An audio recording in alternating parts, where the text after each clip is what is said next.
Today's big news comes from Kia, where they just pulled the covers off of the all-new K5 sedan. Yes, you heard that right, K5, not Optima. Kia has decided to ditch the Optima name in favor of the same name that we find on this sedan in their home market of Korea. At the moment, Kia has not commented on how many other models might be receiving the Korean name instead of the former American name. The K900, for instance, is known as the K9 in Korea. It's pretty close there, but not quite exactly the same. Odds are, however, that the Kia Sedona is not going to become the Kia Carnival, and for that I am bitterly disappointed. But back to Kia's new mid-size sedan. It strikes me as odd that the Optima is getting a redesign so soon because the current Optima doesn't seem that old, really. But Kia clearly thought it was time for a complete redesign, and that's why we're getting a model that is very closely related to the all-new Hyundai Sonata. But as you can see, the Optima definitely looks more aggressive than the Sonata. I have to admit, I'm a little bit more partial to Kia's design language lately than Hyundai's design language.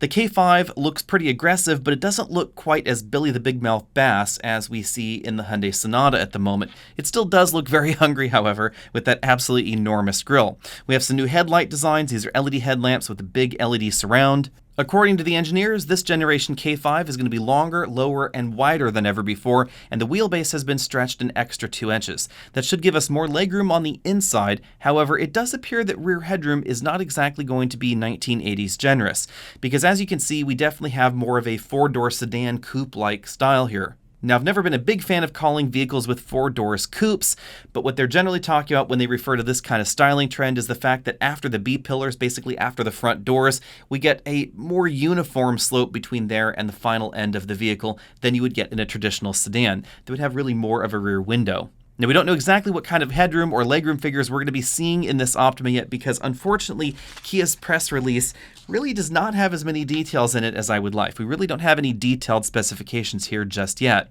However, based on what we see in the Hyundai Sonata, I expect rear seat headroom to be pretty good, but just not as good as I would like it to be. So if you're over 6 feet tall, it may still be a bit tight back there. Moving around to the rear, I'll warn you that the images that we're looking at are Korean market K5 images because we don't have access to the North American market images just yet.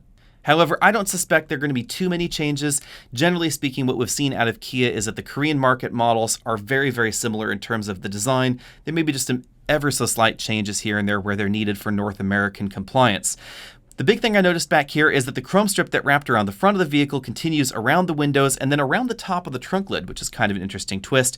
Compared to its close cousin, the Hyundai Sonata, I like the way the K5, looks a little bit better back here. The uniformness of the tail lamp modules, that tying everything together, and the dual exhaust at the bottom definitely have a nice look to them. Let's dive into some of the specifications that we do know. We do know that under the hood, we're going to find an all-turbocharged engine lineup, so it's a little bit different than some of the competition. Things are going to start off with the new corporate 1.6-liter turbocharged engine. This is not the same 1.6 that we've seen for a while. This is one a little bit more focused on fuel efficiency. It's also designed to mate with the standard 8-speed automatic transmission, not the older 7-speed dry clutch. This is going to produce 180 horsepower and 195 pound-feet of torque.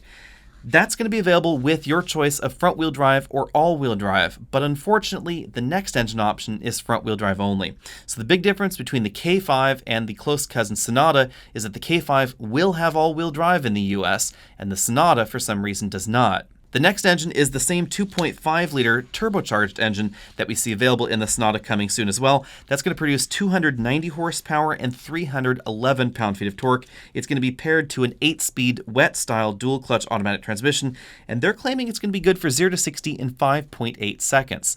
That's about the same kind of claimed 0 to 60 time that we see in the Accord 2.0T and the Camry V6, but it is worth noting that the Camry V6 and the Accord 2.0T have both gone 0 to 60 in 5.7 seconds in our testing. So hopefully this will match the 5.7 seconds that we see over there, but at the moment Kia is claiming 5.8, so perhaps just a hair slower. Now, why don't we see an all-wheel drive model with the 2.5-liter turbo? I don't have any exact answers, but I suspect it's due to slow sales. Sedan sales aren't exactly on a roll in the US. We should probably be thankful that we're getting a new K5 here at all, let alone the 2.5-liter turbocharged engine. I don't expect too many of those 2.5-liter turbos will fly off the shelves, but if you do want a K5 with all-wheel drive and the 2.5-liter turbo, I suggest you start buying the 2.5-liter turbo, because if sales suddenly rocket off with that model, maybe they'll consider giving all-wheel drive at some later date. On the inside, we're going to get 2 different infotainment systems. An 8-inch touchscreen infotainment system is going to be standard, and then we're going to find the same widescreen 10.25-inch touchscreen that we find in a variety of different Hyundai and Kia models. This is going to have their latest software package. It's also going to be combinable with the Bose premium audio system that has 12 speakers. The big news on the infotainment front is that we're finally going to get wireless Apple CarPlay and wireless Android Auto. That's a first for Kia. We're probably going to find that on other Kia models coming soon, however. Quieter cabins always help when it comes to infotainment designs. Kia is claiming this is going to be the quietest cabin in the K5 yet, and they also say that all models are going to get acoustic windshield glass, which is definitely kind of a nice touch there. We have remote engine start ability, a standard rear occupant alert, and we also have some new driver safety features here. Forward collision warning is standard, forward collision avoidance is standard, standard driver attention warning, etc. And then we're also going to get the availability of forward collision avoidance assist and junction turning assist, which will assist the driver in braking, help prevent the collision when you're turning left and an oncoming vehicle is approaching. That's something that we saw in a number of Volvo models a few years ago, and it seems to be trickling down to more mainstream cars. We're seeing more and more vehicles like that for 2021. We're also going to be seeing that same system, interestingly enough, available in the Ford F-150. Continuing on down the safety list, we have the usual things: blind spot monitoring, rear cross traffic detection, available radar cruise control, but now it's going to have an updated highway driving assist. They're calling it the navigation-based smart cruise control curve. That is a really long acronym there. It leverages the navigation system to lower your speed in advance of a curve up in front of the vehicle. Now, unfortunately, at this point in time, we don't know when the K5 is going to go on sale exactly. All Kia has said so far is that it's going to be summer of 2020, so pretty darn soon right now because we're already in summer of 2020. But if you want the 2.5-liter turbocharged model, you'll have to wait a little bit longer. They're saying that's going to come in the fall. Now, unfortunately, I don't know exactly when I'll be able to drive the K5 due to the ongoing global pandemic, but hopefully that's also going to be pretty soon. Be sure to let me know what you think about the K5 down there in the comment section, and like many of you, I am a little bit disappointed that we aren't getting all-wheel drive with the new 2.5-liter turbo. I really hope that that's something that Kia can rectify, perhaps in a mid-cycle refresh or something along those lines, because that really would set this apart from the competition. At the moment, the direct competitors to that model are going to be entries like the 2.0T turbo that we find in the Optima and in the Accord, as well as the V6 Camry.